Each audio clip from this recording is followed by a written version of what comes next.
here on Mackey and Judd.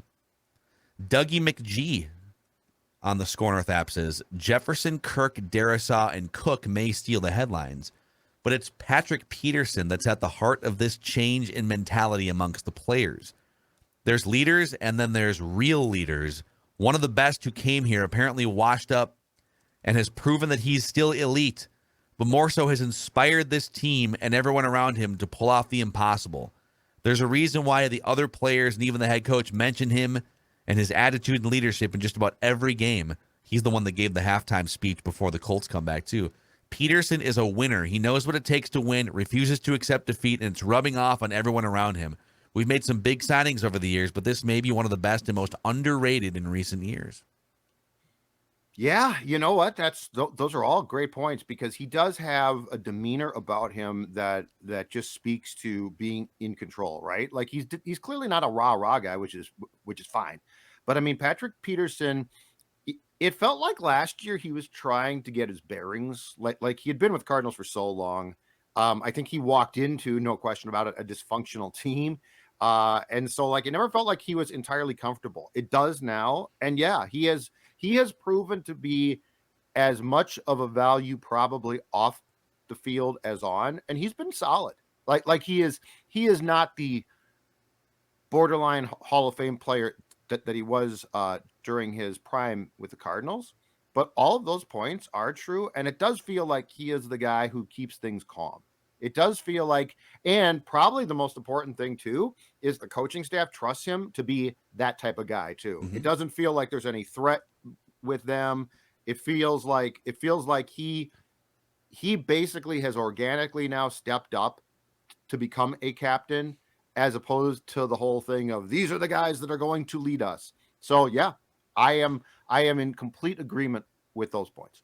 I love Pat P. I love when he brings on the field. Am I probably more inclined to believe that this pop-up season that he's having to a degree is more of a flash in the pan than it is sustainable? Yeah, I think it's more of a flash in the pan, because it's so hard to be a defensive back in the NFL, and it's even harder when you're on the other side of 30. But he is 100% of a big reason for this turnaround. He definitely is. I'm curious what his future still holds with the Vikings, but I also believe because he's on the other side of 30 and it's just so hard to play defensive back that the level of play that he's playing in 2022 is probably not sustainable in future seasons either. You know, that's what I'm trying to figure out, because I think we all figured, he's coming back. Right? So one more year of Pat P, and then you've got these young cornerbacks that you've drafted, and you're going to let them take over. But if you go through what he's doing this year, so he's been in the NFL now for 11 seasons, I believe. I think this is season 11 for him. This is the most pass breakups he's ever had. This is, in terms of passer rating against when he's targeted, this is the third best season of his career. Overall PFF grade, this is the third best season of his career. And then relative to the rest of the cornerbacks in the league, he's the sixth highest graded overall cornerback in the NFL, third highest graded in coverage, behind only Sauce Gardner and Patrick Surtain. Mm-hmm. So he's been that dude this season. I'm bringing him back. I would, because that position group is so important and it's so weak right now for the Vikings, because you don't know what Andrew Booth Jr. is. Cam Dantzler's been banged up and looks like he might have taken a step back. It's not risky to bring him back on like another 1 or 2 year contract at age 33. So he's the type of dude that I would, because you're kind of going year to year contractually, there's not a lot of downside. I'd rather go one more year and just be sure that I'm milking him for everything and his leadership too. So at this point, I'd like to see him back next year. Yeah, he's definitely what I would call a stabilizing force, right? Because he's just consistent, and I think he is. I think he's consistent on the field, and probably just as importantly, he's consistent off of it. Like he doesn't seem like a real highs and lows guy. And it's funny, like he goes, at halftime of the Colts game to Kirk and says 5 touchdowns, it's doable. Now that might sound crazy, and yeah. I think Kirk was like, "What?" But when you think about that, like confidence, and it's not coming from a guy who is like full of hyperbole, right? Like he's just a consistent dude. It's like, okay, I see what you're saying. again, I just think it's incredibly important what this team has from a chemistry standpoint, and there is no doubt about the fact that Peterson's a huge part of that. Yeah.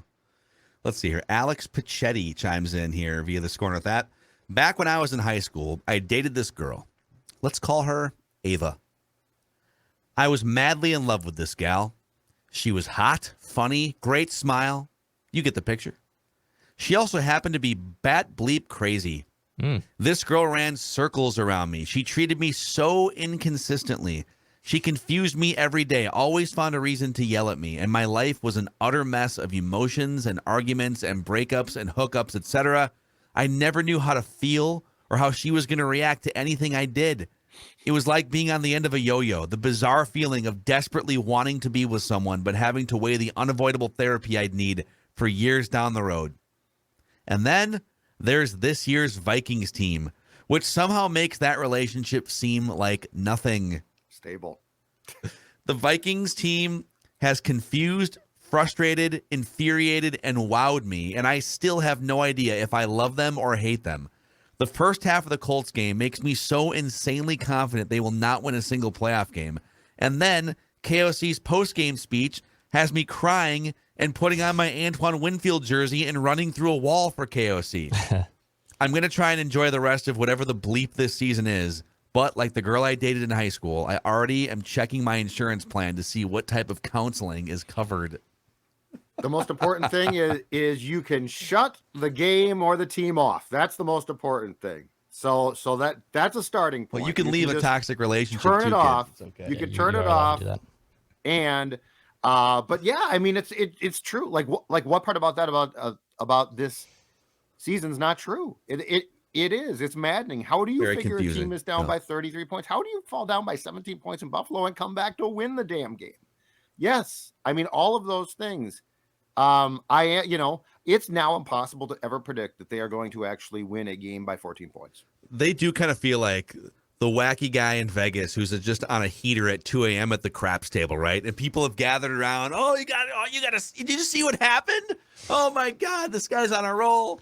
That's kind of what it feels like. And at the end of the day, they're probably not going to carry this through to a Super Bowl title. But I would say, I guess my unsolicited advice would be, you got to just stop trying to analyze and figure it out. This is just one of the most unique seasons in Vikings history. Quite frankly, in NFL history, when you start to look at like their record versus point differential and the one-score game victories and stuff, I think you just have to sit back, let it happen, and just watch each game as an individual entity and stop trying. People keep trying to take like what they've done, put it in a box, and say, well, here's the predictive value going forward, this or that. I just don't think you can do that with this team. What was this guy's name? That Alex had the comment? Pachetti. Alex. Well, it sounds like Alex had a lot of anxious relationship behaviors here. So like he's putting other people's needs before his own needs, and he's looking for something secure, which is the top type of relationship you'd like to have. And the Vikings wants the Vikings to be a secure relationship, which right now it weirdly is because of all this great season they're having. But yeah, everyone's always going to tell you something better is out there. You're going to find it, and it's hard to like understand it until you see it. And that's where he's seeing with the 2022 Vikings, that he sees, oh, this is what everyone's talking about. This is the secure relationship. And even though it might be a roller coaster to a degree, I'm letting it ride, and it's a fun ride to go be on. See, I think the Chiefs are a secure relationship. I'm saying the 2022 Vikings. I'm not saying. I don't think the 2022 Vikings are a secure relationship. I think you just have to put some space between you and them, and very few teams are, right? Yeah. The Chiefs are probably a pretty damn secure relationship.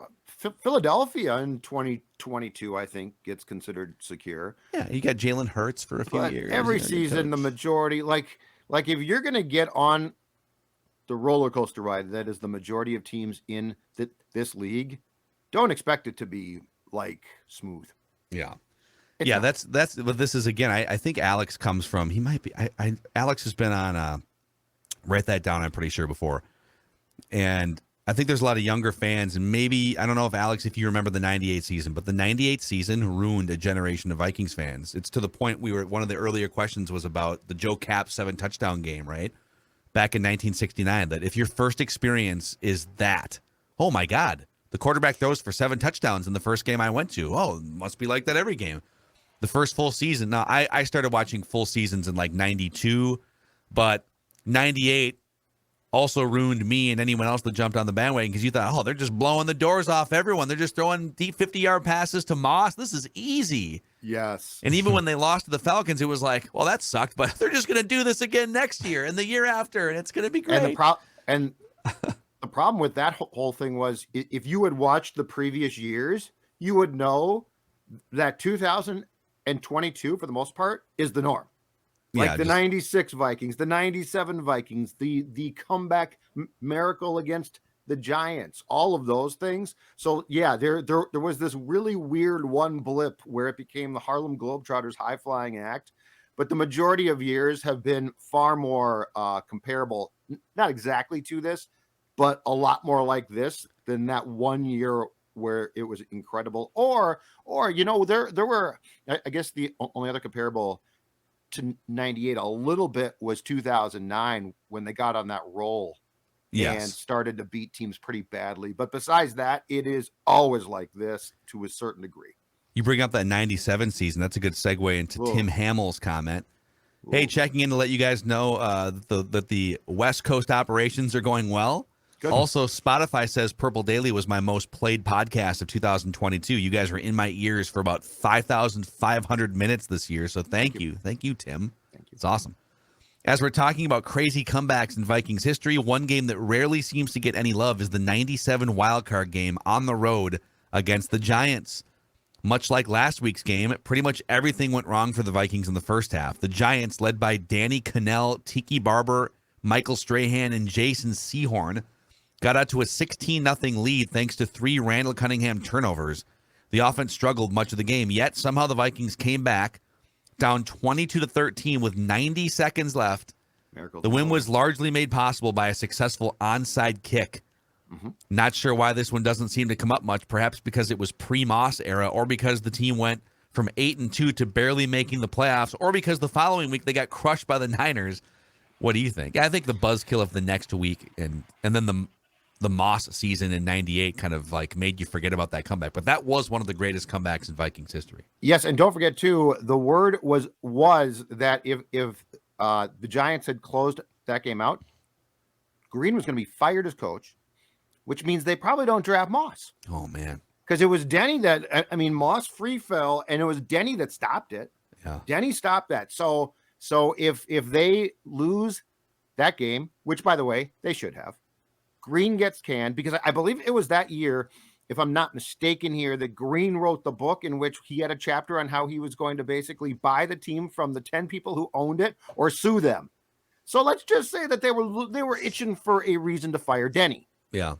So yeah, let's say you don't draft Moss. Think about the trajectory just from a fan perspective, okay? Think about how many people do not become just loyal, lifelong Viking fans if you take a different player that season. If you take any player, any other player.